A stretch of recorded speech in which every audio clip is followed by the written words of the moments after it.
Panibagong araw, panibagong vlog na naman tayo mga master.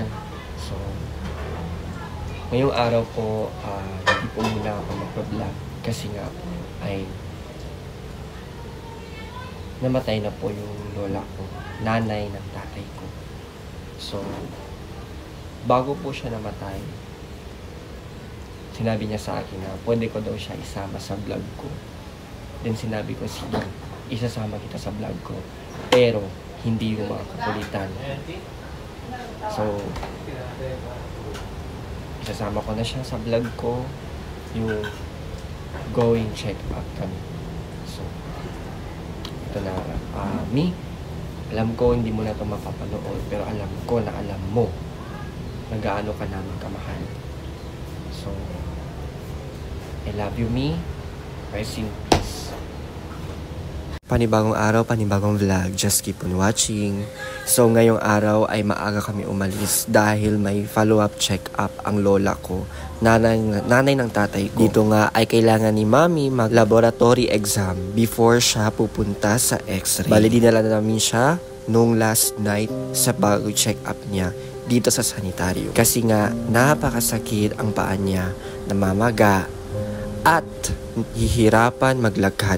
Kaya ito yung request niya na kailangan daw siya i-x-ray.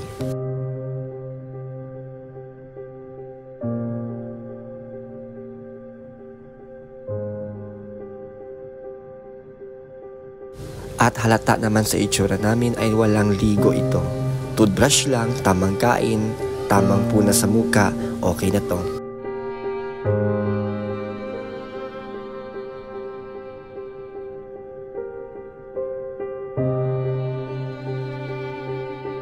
At ilang sandali pa ay nandito na nga kami sa sanitarium. Dito lang yan sa Zamboanga City, Barangay Pasobolong, General Hospital Extension.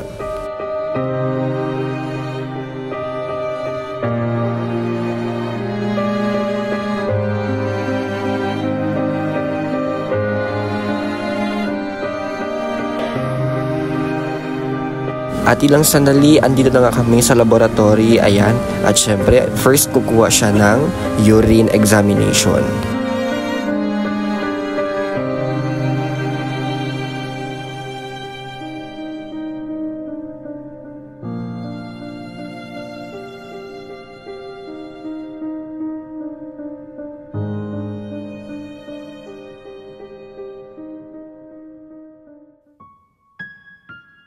At pagkatapos umihi ni Mami ay pumasok na kami para sa CBC ni Mami.